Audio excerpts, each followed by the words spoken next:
The great John Lee Hooker wrote in his song Boogie Chillin', "One night I was laying down. I heard Papa talking to Mama. I heard Papa say to let that boy boogie woogie, 'cause it's in him and it's got to come out." What wakes you up at night? The other night I woke up because something was stirring deep inside my soul. You see, we all have these stirrings from time to time, and something's off. Or maybe we're not tracking with what our highest self is. Maybe we're missing something. That voice, that thing that keeps us up, it's a voice from the shadow. It doesn't shout, but it does need to be listened to, and it can be our greatest teacher. Welcome to the Evolve Podcast. Evolve your body, evolve your mind, evolve your soul, and evolve your tribe. And now it's time to disrupt. And with that, folks, we want to welcome you to another episode of the Evolve Podcast. I am your host, Steve Cutler, and today I want to talk to you about working through the shadow. Before we get started, I want to thank you for listening to the Evolve Podcast. The Evolve Podcast is part of our passion to provide no-cost to consumer content that will help you disrupt your life and evolve into your highest self. So do me a favor if you could and jump on wherever you're listening to this podcast from. Whatever that platform is, give us a rating. It really helps as an independent podcast for us to grow our listener base. And I can tell you, as a coach and consultant and a speaker for over 2.5 decades, that I know the power in having a coach and a tribe around you to help create clarity, consistency, and accountability in your life.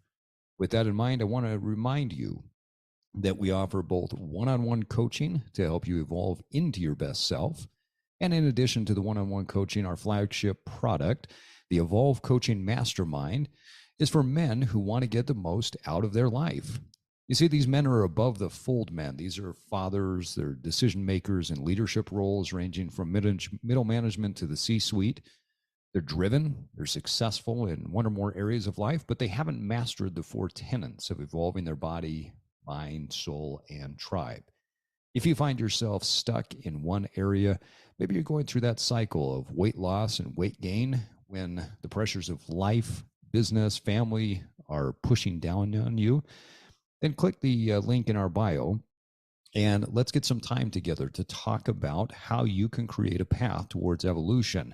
You see, the Evolve Coaching Mastermind, it will help you to evolve your tribe because the men that are in the coaching mastermind are just like you.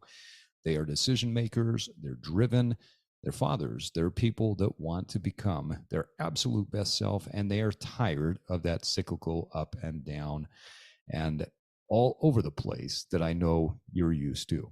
So get some time, click the link in the bio, and I look forward to chatting with you soon. And now on to the show. What wakes you up at night? You see, the other night I woke up in the middle of the night and I had an extremely familiar feeling, I guess I could say. It was an interesting situation where I knew something was off inside of my soul, but I couldn't quite pinpoint it at first. And I did what I typically do. I got out of bed, got a drink of water, and moved to my creative space in my house. I have this space where it's set up for creativity. It's got all the beautiful things around me, the things that mean the most. It has photos that remind me of the past and heritage and history. It has books that I've been inspired by. It has little knickknacks that either my kids have made and given to me, or things that I picked up along the way that have a lot of sentimental value and power. And as I went and sat down in my creative space, I looked at all of these things and I took a couple of deep breaths and I went deep. And I went deep into the shadow and figured out what the message was. You see, what I found over the years is that the shadow message is there to teach us, but it doesn't scream at us. It doesn't yell at us. And we need time to listen to what that still small voice is teaching us. The shadow is there oftentimes because we have something in front of us. We have a goal, we have a purpose, we have something in our life that is daunting, something that we are destined to achieve. and it's creating a shadow. There's massive light on the other side of it, but we are sitting in the shadow. And I believe that's why the shadow is there and that darkness is there to teach us. Let's talk a little bit about the darkness and what it can teach us. As an artist, I learned a lot over the years between dark and light. Contrast is part of what creates a beautiful painting, which is what my background is in drawing and painting. Darkness is the absence of light. Now, I've heard people say, in fact, I read a post recently from a friend that said that they only wanted good vibes in their life. And while I think this idea is well-meaning, I don't think that it's an extremely mature idea, because good vibes means that we're not leaning into the darkness. We only want light in our life. But the reality is there is no light without darkness. And that absence of light forces us to do several things. But it also will help us to come to an awareness of several things if we let it. You see, the absence of light is what creates the light. In art, we call it the negative space. If you were to look at a tree, I'm sitting here in my podcast studio looking out the window, and there are these beautiful trees, and behind the trees are some mountains, and those are things that we would call positive space. What's in between the trees is the negative space, and without that negative space, we wouldn't be able to see the trees.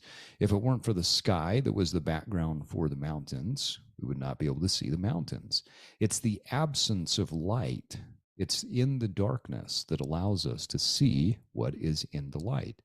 The shadow exists because there's light on the other side of whatever this great purpose is, this daunting task that we need to go after. Now, in addition to the absence of light, I believe that the darkness teaches us that there are black, there are white, and there are grays in life. It's not just black and white. Think about this. The last time you went outside or you were in a room that was relatively dark, there is no such thing as black and white when you're in dark. There are grays everywhere. And I believe that there's a lot of power to that concept. You see, life is not always black and white. There are many grays that we have to work our way through. We have to understand what the nuance of the grays are. There's something that I learned years and years ago when it comes to the way that our eyes look at light and dark and color in the absence of light. Now, there are rods and cones, as my old ophthalmologist taught me, in our eyes. And when we are in the dark, we're primarily using the rods. We're not using the cones of our eyes that get into the color. We're primarily just using the rods that allow us to see black, white, and gray. Now, you get rid of color, and you're able to see the gradation, the nuance of life. And I think that's part of what darkness teaches us. We are oftentimes caught up in our life by beautiful colors, by things that look wonderful and things that are enticing and pull us in multiple directions. And yet in doing so, I believe we lose a significant power and ability to see where the grays are in life, to see the nuances of life. You see, that bright yellow ball in the sky is wonderful, and it provides us a lot of health benefits, but it's the darkness where we start to see where the grays are. And I think this is the same thing in any aspect of your life. When you wake up and you look at your life and you see the job that you have, you see the body that you're walking around in, you pay attention to the relationships that you have in your life, and sometimes you can get blinded. But it's in the darkest moments where we can start to see life for what it really is. The color is stripped away, and we only see gradations of black, white, and gray. That leads to the third point. When we go away from the black, white, and gray, we see nuance. Nuance in life is something that happens, or something that is observed, I should say, when we're in the shadow. We pay attention to nuance. I don't know if you're like me, but if you've ever spent any time in the outdoors at night, whether you were hiking or camping, you pick up on a lot more than you do during the daytime. You see, you're not seeing color, and so your eye is picking up on movement. Now, that can be scary at times. I know that there's times where I've been camping or I've been out on a hike and it's dark, and my eyes are picking up on every nuance of movement. Fortunately, I've never been in a situation where my life was significantly in danger, although there was one time where I was hiking in the dark and turned a corner and saw a massive moose not too far from me. But I was aware of it enough and got myself out of there fast enough that it didn't turn into anything. But the nuances that we pick up in the dark are enhanced. When you're sitting there in the middle of the night, the shadow is speaking to you, and there is something that you need to learn. You find the nuances in the shadow. So, first is absence of light. Second is black, white, and grays. Third is nuance. And when we say, well, what is the fourth and fifth thing that the darkness teaches us? Well, number 4 is that we learn to see without seeing.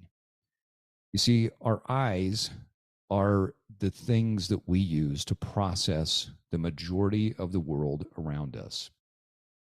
Far too many of us don't train our eyes to see what is out there. Now, if you're listening to me and say, Steve, well, what do you mean by that? Or I don't agree with that. Do me a favor. Give yourself 1 hour. Go to a place that is the most beautiful place that you can get to. Give yourself 1 hour and go sit. So if, like me, you live close to the mountains, go find a place where you can sit for 1 hour in the daytime and just look. If you're in a city and the park is the most beautiful place, go sit in the park. What will happen is the longer you sit and the longer you look, the more you become aware. You may not have noticed the tree that's in front of you and the texture of the bark. You may not have paid attention to the way that the light hits the grass. You may not see other things that are going on. Go spend 60 minutes and just watch. Over the years, as we go through life, instead of seeing, we train ourselves to know things. And when we know things, we become blind to what's right in front of us. One of the things that I think that the darkness teaches us is to be able to see without seeing.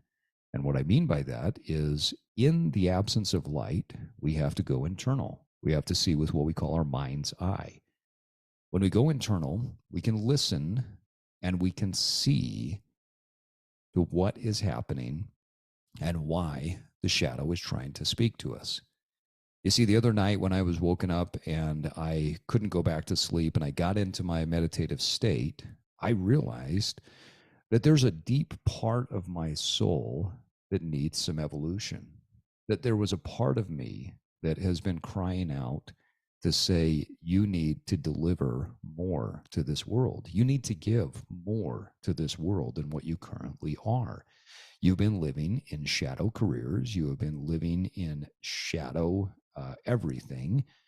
And now it's time to give more of that light out to the world. And so thus, this is one of those episodes where it's born from the shadow. There are many things that came out of my meditation, but this episode is one of those. Number 5, after you see without seeing and going deep internally, you learn that fear is often a construct of the mind that lies to us, and it keeps us from stepping into the light of our greatness. I think about the difference between you and I, and let's say a Formula One racer. The main difference that you and I have relative to a Formula One racer is that the Formula One racer has trained themselves so that their awareness is so heightened and yet so focused at the same time that they can go around a corner at close to 200 miles per hour or maybe even over that. They can be going down a straight at well over 200 miles an hour. And fear is not something that paralyzes. You see, the rest of us let fear paralyze us because we have not trained ourselves to be aware and to be comfortable.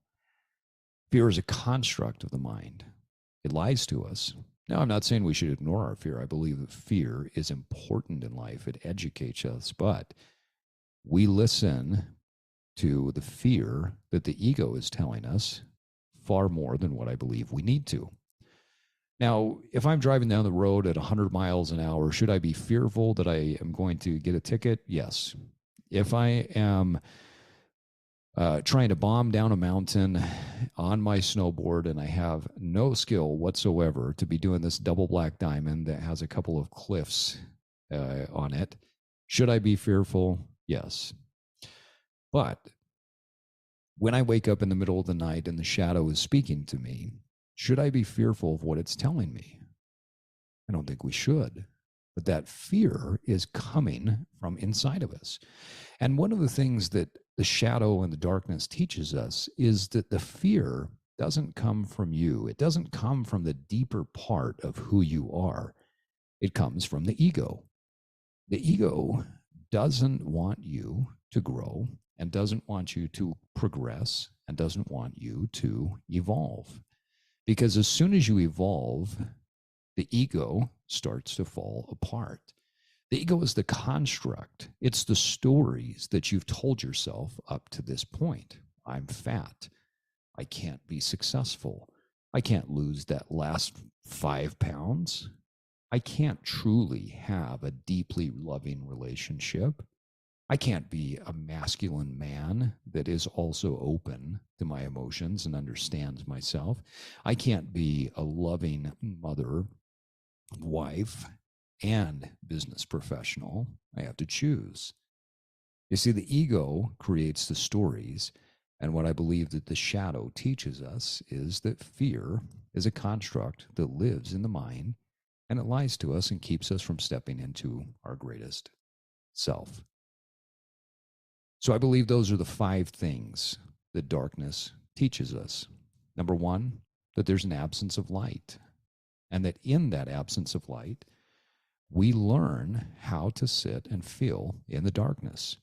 Number 2, that the blacks, whites, and grays are there to teach us, which leads to number 3, a nuanced approach. Number 4, we learn to see without seeing, which causes us to go deep internally. And finally, fear is a construct of the mind that can keep us from moving forward. So when you feel the shadow and you're woken up in the middle of the night, but you're not sure what's going on, what do?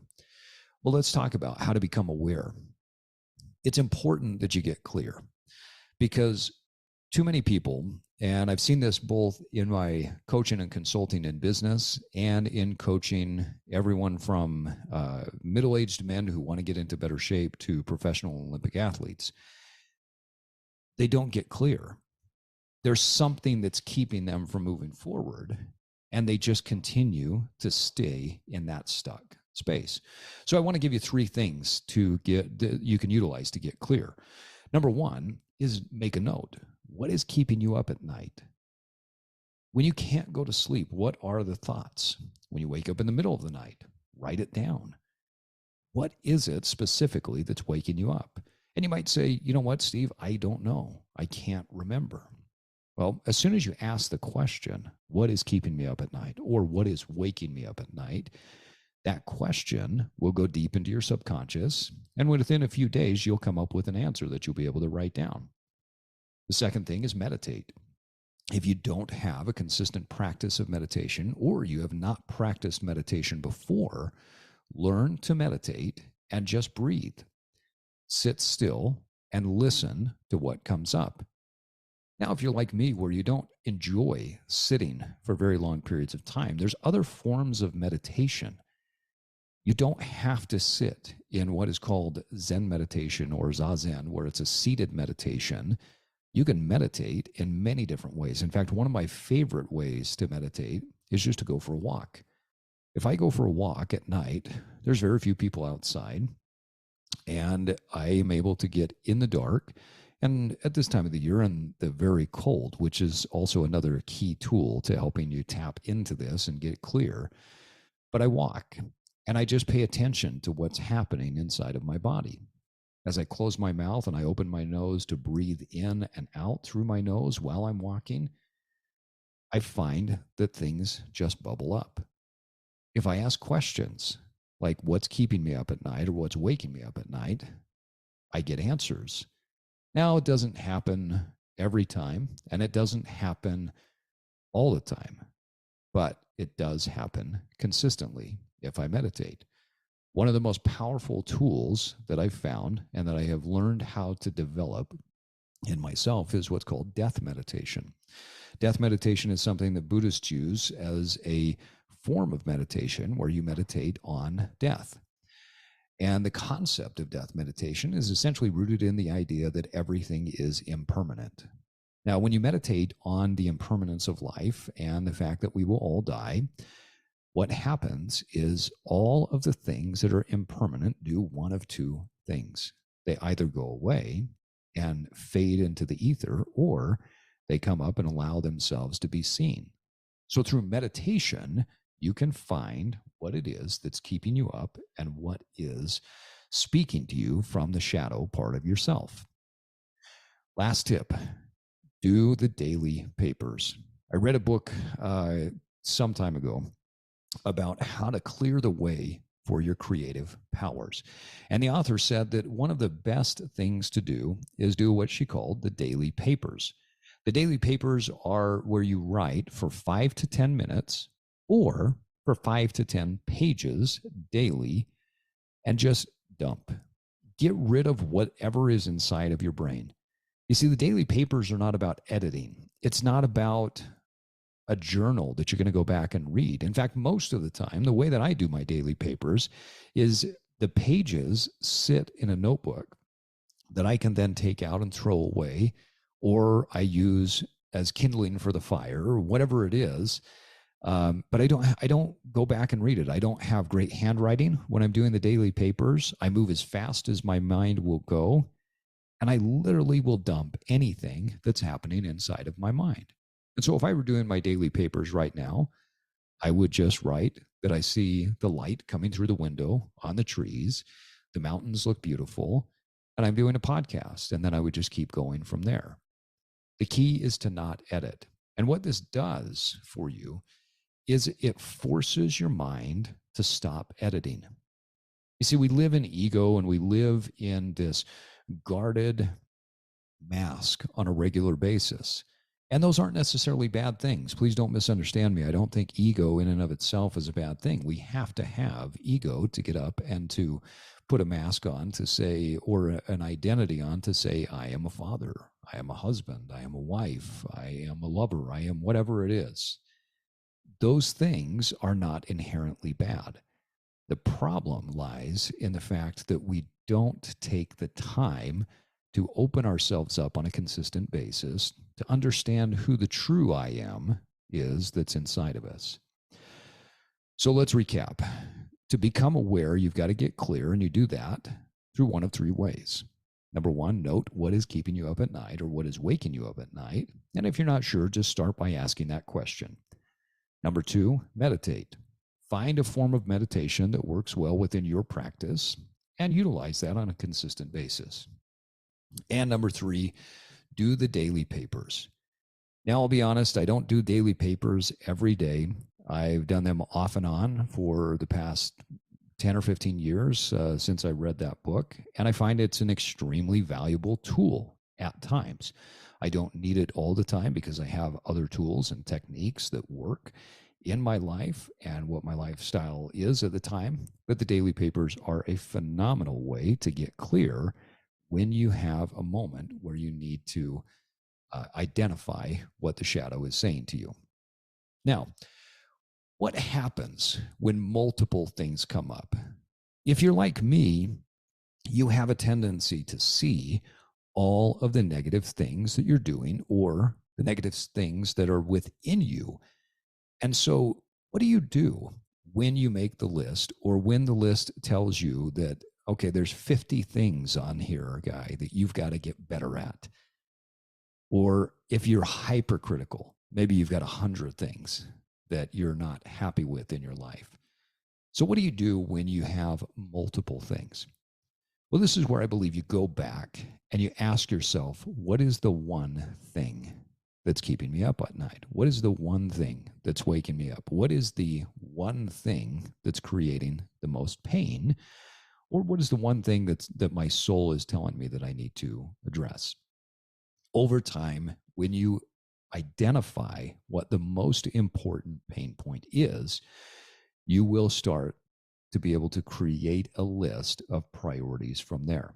Now, I believe a priority list essentially starts with one thing, and then everything else is on the back burner. Because if you learn to listen to your intuition, and you are a person that lives from a space of authenticity on a consistent basis, you will find that that one thing often, as you dominate and you overcome and you evolve past it, will take care of a multitude of things that are bothering you.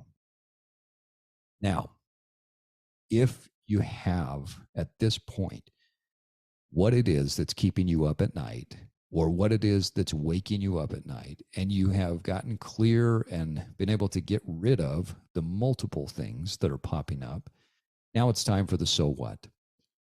The so what question is, so what are you going to do about it? And what I recommend is you start with one-time things.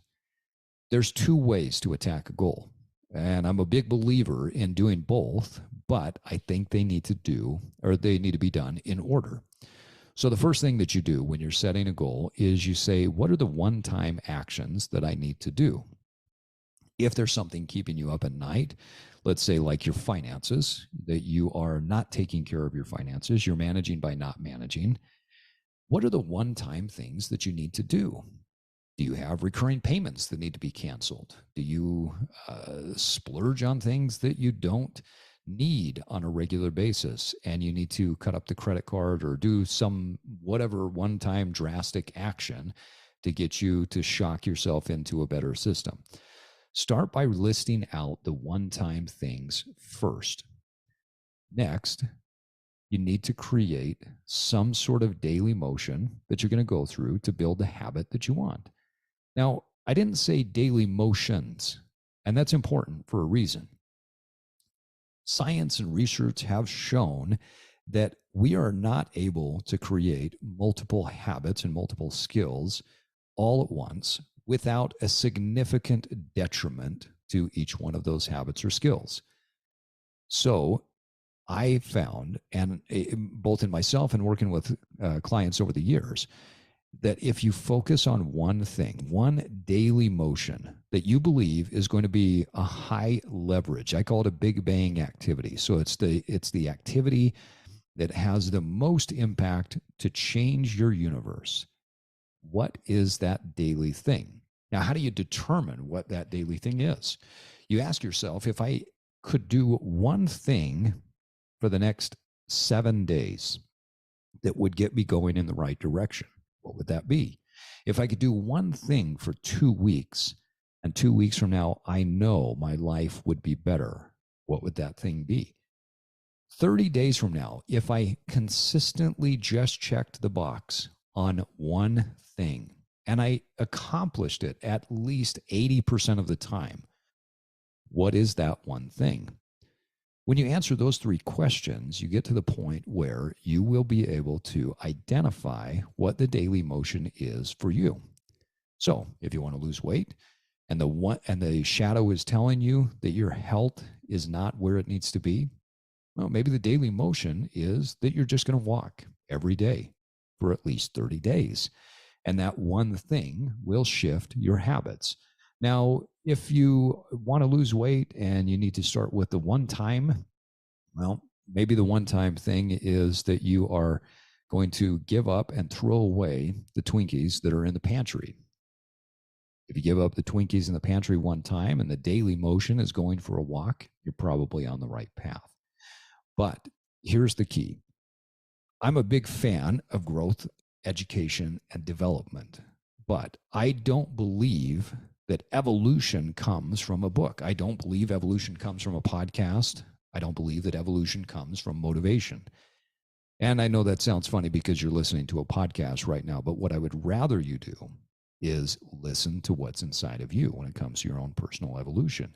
And so when you ask yourself, what is the one thing that if I did this consistently for 7 days, if I did this consistently for 14 days, if I did this consistently for 30 days, that would make the biggest impact on my life, listen to that intuition.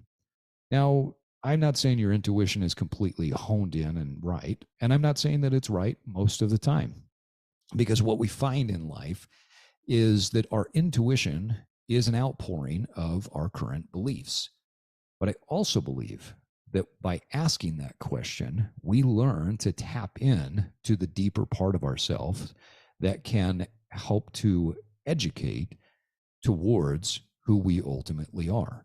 And so there's power in asking that question because you're developing the muscle of tapping in to the deeper part of you, the I am that's eternal, the deep part of your soul that knows what your ultimate evolution and your ultimate destiny is. So ask the question, what is that daily motion? I believe all of this comes back to the Japanese concept of ikigai. And this concept is really about showing the reason for being. Why are you alive? It's the motivating source. It's the deepest part of you. It's understanding what your why is and getting you closer to it. I believe that the shadow speaks to us, that the darkness is communicating to us what needs to happen in order for us to reach our true ikigai. Now, there's four components of ikigai. It's the confluence of what you love, what you're good at, what the world needs, and what you can get paid for. And I think those four things are critical because when you think about what you love, you tend to lean in better and have more brilliance when you're in love with something. Now, see, love is the most powerful force in the universe. If I want to lose weight and I do it out of self-hatred, well, there's an expiration date stamped to my diet. There's an expiration date stamped to my workout plan. But if I want to lose weight because I love the feeling of being vibrant, energetic, looking and feeling my best, there's no expiration date stamped there. The second one is what you're good at. Now, I'm not saying that only do things that you're good at because too many people have no idea what they're good at until they're thrown into challenges and they're forced to grow in a different way. So challenge yourself, but also take things that you know you're good at and find ways to weave them in. The third is what the world needs. We're connected. Every single one of us is connected. In fact, as you're sitting here listening to this podcast, I know that you can feel, based on the words that I'm saying, the way that I'm saying it, but there is something in the ether of the universe that is speaking to you and you're feeling the connection. You're not here with me in this little podcast studio that I have, but you are. We're together. And whether you're driving in the car, you're walking on the beach, or you're in the gym, it doesn't matter. You see, we're all connected. And there is something that you have that the world needs. There is something that you bring to the table that's unique to you.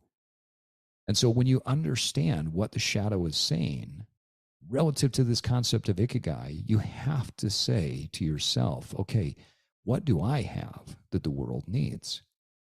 And finally, what can you get paid for? Economics is critical to life.